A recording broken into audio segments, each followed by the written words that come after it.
これがラストプレーか。ビッグチャンス。いや、俺がいる。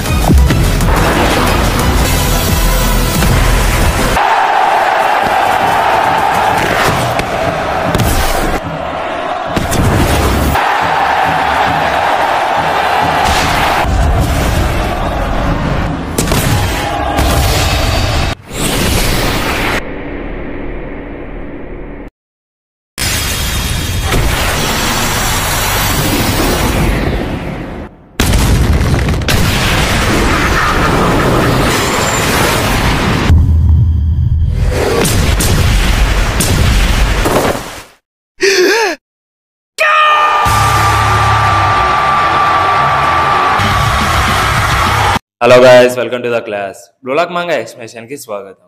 ముందు వీడియోలో last goal ఈసీగా చేసి జర్మనీ లీగ్ విన్ అవ్వడం చూసాము. ఇక నెక్స్ట్ లాస్ట్ గేమ్ వచ్చి జర్మనీ విఎస్ ఫ్రెంచ్ మధ్య ఉండబోతుంది. కానీ ఎక్స్ప్లెయిన్ చేసే ముందు ఈ వీడియోని లాస్ట్ వరకు చూసి like, comment and me friends కూడా షేర్ చేసి మా ఛానల్ కి సపోర్ట్ చేయండి. ఇక లేట్ చేయకుండా వీడియోని స్టార్ట్ చేద్దాం. ఇక్కడ ఇయోరే అండ్ ఈసీ గోల్ ని చూసి వాళ్ళు ఎలా ఇలాంటి గోల్ ని చేశారని అందరూ షాక్ అవుతారు. ఈ గోల్ తో ఈసీ ఈ మ్యాచ్ లోనే హీరో అయిపోతాడు. అప్పుడే లోరెన్జో వచ్చి ఈ గోల్ యొక్క వాల్యూ వచ్చి 100 మిలియన్స్ అని స్మైల్ చేస్తాడు. అలాగే అలెక్సిస్ వచ్చి వాళ్ళు ఐ కాంటాక్ట్ లేకోకుండానే పర్ఫెక్ట్ సింక్ లో ఉండి గోల్ చేశారు. ఇదేనా ఈసీకి ఫుట్బాల్ మ్యాజిక్ అని అంటే పక్కనే ఉన్న కైజర్ ఈసీకి గోల్ వల్ల చాలా ఫ్రస్ట్రేట్ అవుతాడు. ఇక నెక్స్ట్ ఈసీ హియోరీతో మన ఇద్దరికి కంప్లీట్ ట్రస్ట్ ఉంటే ఇద్దరము సేమ్ విజన్ ని చూస్తామని అనుకున్నట్టే మనం గోల్ చేశాము. నా సెల్ఫిష్ డిమాండ్స్ ని ఫాలో అయినందుకు చాలా థ్యాంక్స్ అని చెప్తాడు. అప్పుడు హియోరీ వచ్చి అవును, నువ్వు చెప్పింది నిజమే, నేను అది రిలీజ్ అయ్యాక ఫ్రీకా గేమ్ ని ఆడగలిగాను, ఇదంతా నీ పల్లె, థ్యాంక్స్ అని చెప్తే మనం వరల్డ్ లోనే బెస్ట్ ప్లేయర్స్ అయ్యేంత వరకు ఇలానే గేమ్ ని ఆడదామని ఈసీగా చెప్తాడు.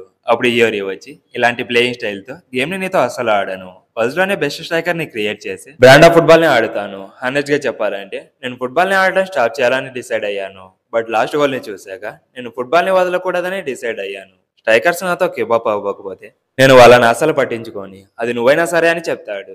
దానికి ఈసీగా ఒక స్మైల్ చేసి చాలా ఎక్సైట్ అవుతాడు. ఇక ఫ్రెంచ్ విఎస్ ఇంగ్లాండ్ మధ్య మ్యాచ్ జరుగుతూ ఉంటుంది. లాస్ట్ గోల్ ని రిన్ స్కోర్ చేసి మ్యాచ్ ని ఫినిష్ చేస్తాడు. ఇక రిన్ బాడీ బ్యాలెన్స్ ని, డ్రిబ్లింగ్ ని, షూటింగ్ చూసి చాలా ఫాస్ట్ గా ఇంప్రూవ్ అయ్యాడని నాగి షాక్ అయిపోతాడు. అలాగే రిన్ వచ్చి ఈసీగానే బీట్ చేయడానికి చాలా ఈగర్ గా వెయిట్ చేస్తూ ఉంటాడు.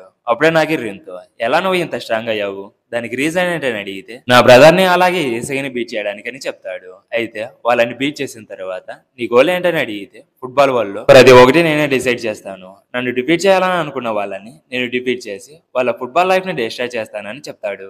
ఇంకో పక్క ఈసీఏ కైజర్ ని బీట్ చేశాడని చాలా హ్యాపీ అవుతాడు. ఇక అప్పుడే ప్లేయర్స్ ర్యాంకింగ్స్ ని రివీల్ చేస్తారు. ఫస్ట్ ప్యానల్ లో వచ్చి 29 నుంచి 24 వరకు ర్యాంకింగ్ ప్లేయర్స్ ని చూసుకోవచ్చు. ఇక నెక్స్ట్ ప్యానల్ లో వచ్చి టాప్ 23 నుంచి 12 వరకు ర్యాంకింగ్ ప్లేయర్స్ ని చూసుకోవచ్చు. ఇక నెక్స్ట్ 7 నుంచి 11 వరకు చూసుకోవచ్చు. ఇక రియో అలాగే నాగి అమౌంట్ వచ్చి తగ్గిపోయి ఉంటుంది. అది చూసి నెక్స్ట్ మ్యాచ్ లో గేమ్ బాగా ఆడాలని అనుకుంటారు. ఇక టాప్ 5 లో వచ్చి 2 ప్లేయర్స్ ఉంటారు, కొనిగామి అండ్ చిగిరి. టాప్ 4 లో వచ్చి బాజిరా, టాప్ 3 లో వచ్చి బారు, టాప్ 2 లో వచ్చి ఈసగి. ఇక టాప్ 1 లో ఉండేది రిన్. ఇక్కడ ఇంగ్లాండ్ మ్యాచ్ లో రిన్ వచ్చి వరుసగా 3 గోల్స్ ని చేయడం వల్ల 150 మిలియన్ అమౌంట్ ఆఫర్ వచ్చింది. అలాగే వరల్డ్ లోనే స్ట్రాంగెస్ట్ క్లబ్ నుంచి కైజర్ కి ఆఫర్ వస్తుంది. ఈ క్లబ్ లోనే ఇటాసి సాయి కూడా ఉండేది. ఇక్కడ కైజర్ అనుకున్నట్టే తనకి బెస్ట్ క్లబ్ నుంచి ఆఫర్ వచ్చింది. కానీ కైజర్ కి వచ్చి ఇప్పుడు ఈసీని డిఫీట్ చేయడం ఒకటే గోల్, అలాగే రిన్ గోల్ కూడా అదే. అలాగే లాస్ట్ మ్యాచ్ లో రిన్ ని డిఫీట్ చేసి బెస్ట్ స్ట్రైకర్ అవ్వాలని ఈసీకి గోల్. ఇక నెక్స్ట్ మ్యాచ్ లో అన్నిటికీ ఆన్సర్స్ దొరుకుతాయి. ఇక జర్మనీ వాళ్ళంతా నెక్స్ట్ మ్యాచ్ కి ప్రాక్టీస్ అవుతూ ఉంటారు. ఇక్కడ రైచి అమౌంట్ వచ్చి హియోరీ కన్నా చాలా తక్కువగా ఉండడము జీర్ణించుకోలేకపోతాడు. అప్పుడు యుకిమియా హియోరీతో లాస్ట్ పాస్ ఈసీకి చేసావు కదా, చాలా బాగా పాస్ చేసావు, మ్యాచ్ లో ఏమైనా జరిగిందా అని అంటే ఈసీకి ఎక్స్ప్లెయిన్ చేశాడు కదా, ఆ విషయమే వాళ్ళకి కూడా ఎక్స్ప్లెయిన్ చేస్తాడు. అది విని షాక్ అయిపోతారు. అప్పుడు రైచి వచ్చి అయితే నువ్వు స్ట్రైకర్ కాలేవని చెప్తే సోషల్ మీడియా అంతా ఈసీని ఏకిపారేస్తుంది. ఒకసారి ఈ ఆర్టికల్ ని చూడండి అని చెప్తే కైజర్ అంటే ఈసీ మ్యాచ్ లో పిల్లలలాగా గోల్ కోసం కొట్టుకుంటున్నారు. ఒకవేళ వాళ్ళు సింక్ అయ్యే గేమ్ ఆడగలిగితే వరల్డ్ లోనే డియో స్ట్రైకర్ అయ్యే ఛాన్స్ ఉందని చెప్తారు. అది విని ఈసీ కైజర్ తో కలిసి గేమ్ ఆడటమా, అది అసలు జరగదని చెప్పి చాలా ఫ్రస్ట్రేట్ అవుతారు. ఒకసారి ఇక్కడ ఈసీ రియాక్షన్ ని చూడండి, తెలుస్తుంది. అలాగే వాళ్ళు కూడా ఈసీని ఆట పట్టిస్తూ ఉండడం చూస్తాము. ఇక అప్పుడే కరోనా వచ్చి నేను ప్రాక్టీస్ కి వెళ్తున్నానని చెప్తే ఇక అందరూ వెళ్తారు. బట్ ఈ గ్రాసి తప్ప ఇక ఈసీ దగ్గరికి వెళ్ళి నేను ఇంకా ఒక మ్యాచ్ లో కూడా ఆడలేదు, అలాగే అమౌంట్ కూడా లేదు, నేను టీంలో జాయిన్ అవ్వాలంటే ఏం చేయాలని అడుగుతాడు. కానీ ఈసీకి ఏం చెప్పాలో తెలియదు. బికాజ్ అతను దేంట్లో యూజ్ అవుతాడో తెలియదు. అప్పుడు ఈసీకి వచ్చి నువ్వు ఎందుకు ఫుట్బాల్ ఆడాలని డిసైడ్ అయ్యావని అడిగితే మా ఫ్యామిలీ టెంపుల్ ని టేక్ ఓవర్ చేసుకోవడం నాకు ఇష్టం లేదు, అందుకే నేను ఫుట్బాల్ ని ఆడుతున్నానని చెప్తాడు. ఇక ఈసీకి వచ్చి నీ గోల్ ని అదర్స్ తో కంపేర్ చేసుకోవద్దు, నీ ఓన్ గోల్స్ ని చేజ్ చేయడమే నీ ఈగో ఫౌండేషన్, ఆ ఈగోని లాస్ట్ అవ్వద్దు, చాలా డీప్ గా హోల్డ్ చేసుకోమని చెప్తాడు. ఇక్కడ ఈసీకి ఏం చెప్పాడో ఇగరాశికి అర్థమయ్యి నిన్ను ఫస్ట్ మీట్ అయినప్పుడు నువ్వు 100 మిలియన్ వర్త్ ప్లేయర్ అవుతావని నేను అస్సలు అనుకోలేదు, నువ్వు అమేజింగ్ ఈజీ, ఖచ్చితంగా నువ్వు వరల్డ్ లోనే బెస్ట్ స్ట్రైకర్ అవుతావని చాలా ఎమోషనల్ అయిపోతాడు. ఇంకో పక్క కైజర్ ప్రాక్టీస్ చేసుకుంటూ నేను బ్లూలాక్ లోకి వచ్చింది నోవాని సర్పాస్ చేసి స్ట్రాంగెస్ట్ క్లబ్ లో జాయిన్ అయ్యి వరల్డ్ లోనే బెస్ట్ స్ట్రైకర్ ని అవుదామని వచ్చాను, కానీ ఈసీని డిఫీట్ చేయలేకపోయాను, అతన్ని డిఫీట్ చేసి ఈ బ్లూలాక్ నుంచి వెళ్ళిపోతానని డిసైడ్ అవుతాడు. అప్పుడే అలెక్సిస్ వచ్చి నువ్వు చేయగలవని చెప్తాడు. ఇక కైజర్ అండ్ అలెక్సిస్ ఎలా మీట్ అయ్యారో ఫ్లాష్ బ్యాక్ ని చూపిస్తారు. అలెక్సిస్ పేరెంట్స్ వచ్చి సైంటిస్ట్, బట్ అతను మ్యాజిక్ ను బాగా బిలీవ్ చేస్తాడు.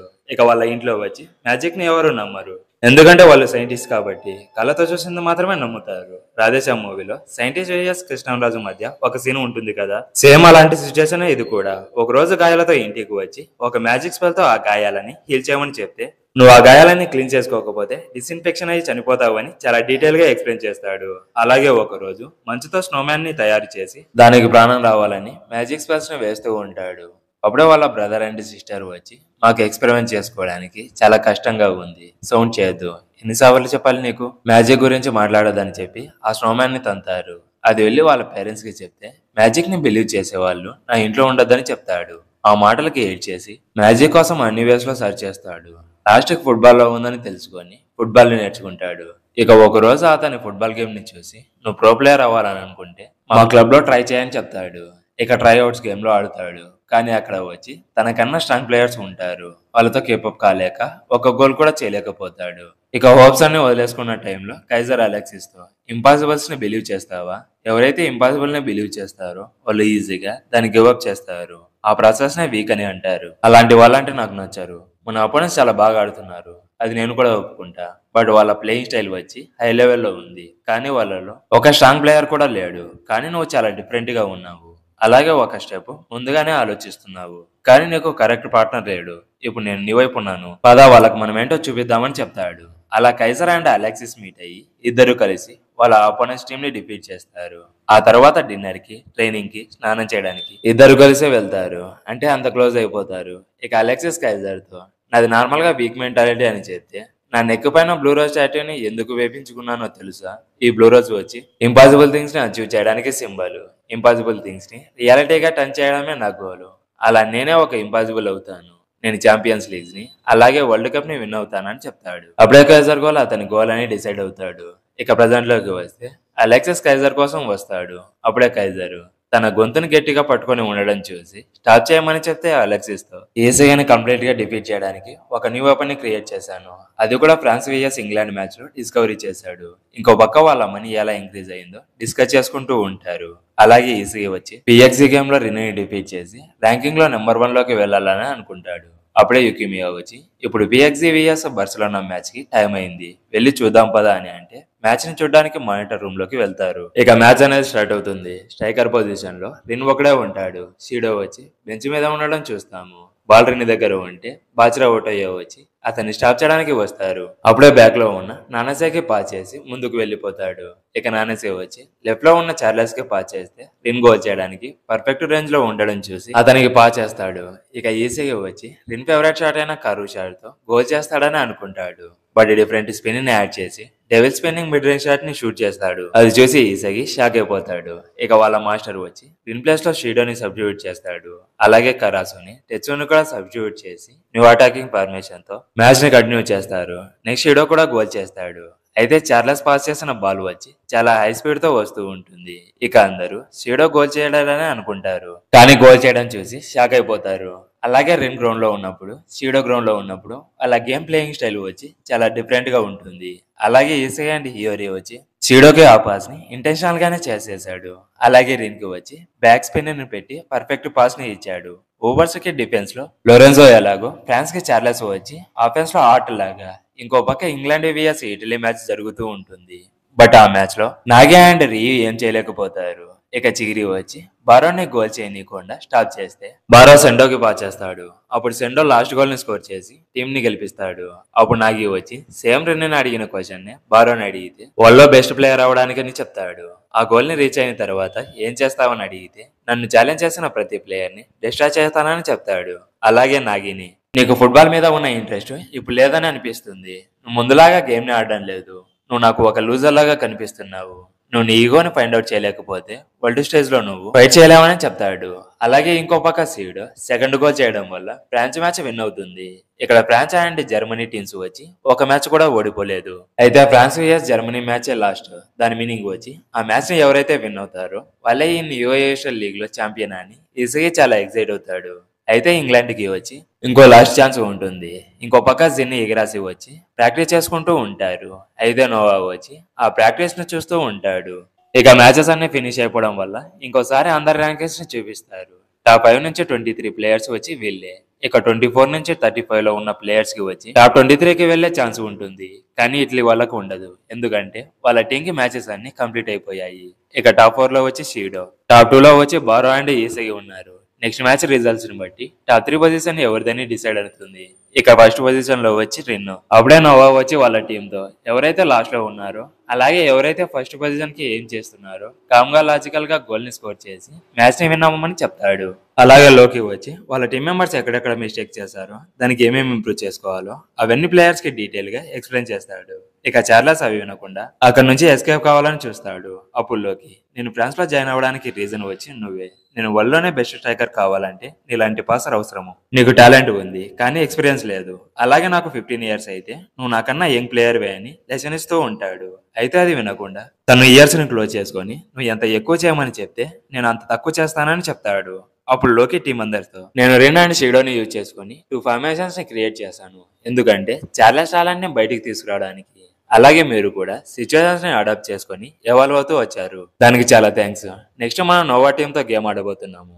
ఆ టీంలో ఈసీ అండ్ కైజర్ 2 స్ట్రైకర్స్ ఉన్నారు. మన టీంలో కూడా 2 స్ట్రైకర్స్ ఉన్నారు. బట్ వాళ్ళ ఫార్మేషన్ అండ్ మన ఫార్మేషన్ వచ్చి చాలా డిఫరెంట్. లాస్ట్ మ్యాచ్ లో రిన్ అండ్ షీడో కలిసి నోవా టీమ్ తో ఆడబోతున్నారు. ఎలాగైనా మ్యాచ్ ని విన్ అవ్వమని చెప్తాడు. ఇక ఫ్రాన్స్ వర్సెస్ జర్మనీ మ్యాచ్ అనేది స్టార్ట్ అవుతుంది. దానికంటే ముందు ఈగో జర్మనీతో ఏం మాట్లాడాడో నెక్స్ట్ వీడియోలో తెలుసుకుందాము. ఈ వీడియో మీకు నచ్చినట్లయితే please subscribe my channel. Next వీడియోతో మళ్ళీ కలుద్దాం. Until then bye.